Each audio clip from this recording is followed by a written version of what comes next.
Hello, everyone. Thank you for joining us today. I'm excited to introduce our presentation titled The Silent Shift, Unraveling the Modern Woman's Transformation. In this session, we'll explore how modern relationship culture has changed so dramatically that many men no longer recognize the women they married decades ago. We'll look at how these changes often start long before a woman reaches her 40s, revealing the psychological shifts that can quietly build over the years. So, let's dive in and understand what's really happening beneath the surface of modern relationships. To understand this change, we need to look at the deeper cultural narratives that have influenced women's roles and expectations over time. These stories shape how women see themselves and what they believe they deserve. We also have to consider entitlement patterns, how certain privileges or rights have been granted or denied, often based on gender. These patterns can create a sense of what women feel they are owed or should expect from society. Additionally, double standards have played a significant role. Historically, behaviors or qualities that were acceptable for men were often judged differently when exhibited by women. Recognizing these double standards helps us understand the expectations placed on women and how they've evolved, or in some cases, remained unchanged. All of these factors, cultural narratives, entitlement, and double standards, have deeply shaped women's self-perception in the modern era. And understanding these influences is crucial as we explore how women's roles are transforming today and what that means for society as a whole. Let's talk about the idea that the call for equality is often misunderstood. When people say they want equality, what they're really asking for is privilege disguised as empowerment. It's a subtle but powerful distinction. Every time this topic comes up, the same thing happens, an instant meltdown. For example, when she calls men stupid, I like to point out some hard statistics. Look at homelessness, incarceration, and dropout rates that show clear gender disparities. Or when she demands a six-figure income, I ask her what she's bringing to the table besides expectations. It's about accountability and balance. And when she refuses to date anyone under 6 feet tall, I tell her I won't date anyone over 140 pounds. It's about mirroring standards and seeing how quickly chaos erupts when expectations are challenged. What we're seeing here is the contradiction at the core of modern relationships. Women demand equality, but often only when it's convenient, until equality asks something from them. It all starts with a simple dynamic. A woman might rate herself a 9 out of 10, but then rate the average man a 4. She expects a 6-foot CEO earning 6 figures, yet calls a man shallow if he prefers a woman with loyalty, discernment, or modesty. This creates what I call the inflated self-worth cycle, where self-perception surpasses reality and standards become unbalanced. Recognizing this cycle helps us understand why these conflicts keep happening and how they tie into the larger themes of fairness, expectations, and accountability in modern relationships. Men tend to sleep with almost anything, but they rarely commit to anything serious. This creates a confusing dynamic where sexual attention is mistaken for long-term value. And that, my friends, is the core delusion fueling modern dating entitlement. But here's the thing, digital desire isn't the same as real desire. When a woman gets a lot of thirsty DMs, it can inflate her perceived market value. Every match on a dating app reinforces that feeling, and every selfie that gets hundreds of likes boosts her confidence even more. The reason this happens is because platforms like Instagram and dating apps have convinced many women that they're more extraordinary than they really are. Even someone working retail, living with roommates, and offering nothing particularly exceptional can start to believe she deserves a top-tier man. This is what I call social media validation. It's creating a delusion of value.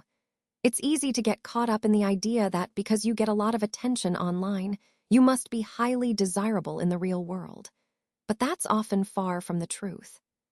So this illusion of value feeds into the broader problem we're discussing, how digital validation distorts our understanding of genuine worth and commitment.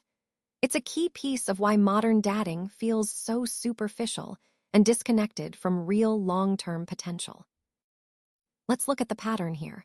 Betrayal is justified and accountability is completely absent. I remember talking to a man whose girlfriend had a history of cheating in every relationship she was in. She swore she had changed, but 6 months later, she cheated on him too. When he confronted her, she blamed him for not meeting her emotional needs. This isn't about equality, it's about a one-sided moral judgment. Now, if a man looks at another woman, he's labeled a cheating pig, untrustworthy, toxic, or even disgusting. Meanwhile, women often justify their actions with comments like, "I keep options open in case he messes up," or "I flirt with his friends to keep him on his toes," or even, "I had 3 backup guys while dating him." What we're seeing is a normalization of disloyal behavior among women that previous generations would never recognize as acceptable. This double standard in morality and loyalty reveals a troubling shift, where accountability is skewed, and betrayal is often excused or even encouraged. It's an important point to understand as we examine how these attitudes shape relationships today. This is the epidemic of delusional entitlement. You know, I once had a client show me a woman's dating requirements, and I couldn't believe what I heard. She didn't ask for partnership value, contribution, or support, nothing like that. It was simply because she existed. She expected constant attention, gifts, financial sponsorship, and expensive dates. And here's the thing, she must own property, drive a luxury car, be fit, be at least 62, and make over $100,000 a year. It's a clear example of entitlement without contribution. Some women believe men owe them all of this, just for showing up. No effort, no investment, just demands. And that's what we're really talking about, an entitlement mindset that expects everything without giving anything in return. It's not sustainable, and it's not fair. And it's important to recognize this pattern, because it's part of a larger issue we're addressing in this presentation. So, how can you truly be unique when your patterns mirror hookup culture norms? It's a good question. If your actions and attitudes are aligned with casual, fleeting encounters, it's hard to stand out as different or authentic. And when it comes to being special, how can you claim that when you've treated intimacy as disposable? If we're honest, many women have been conditioned to see multiple partners or short-term situations as just part of the culture. But deep inside, we crave something more meaningful, something worth commitment, loyalty, and emotional depth. Yet, ironically, when it's time for marriage, these same women often demand to be seen as having full agency, embracing sexual liberation without consequences, engaging in multiple situationships, and having high body counts. There's this paradox where the culture celebrates hot girl summer and short-term pleasures, but it can weaken a woman's ability to form those deep emotional connections that are essential for long-term stability. And here's a crucial point. Research shows that one of the strongest predictors of a woman's long-term relationship stability is her number of past partners. I want to be clear, this isn't about moral judgment. It's rooted in biology, bonding, and psychology.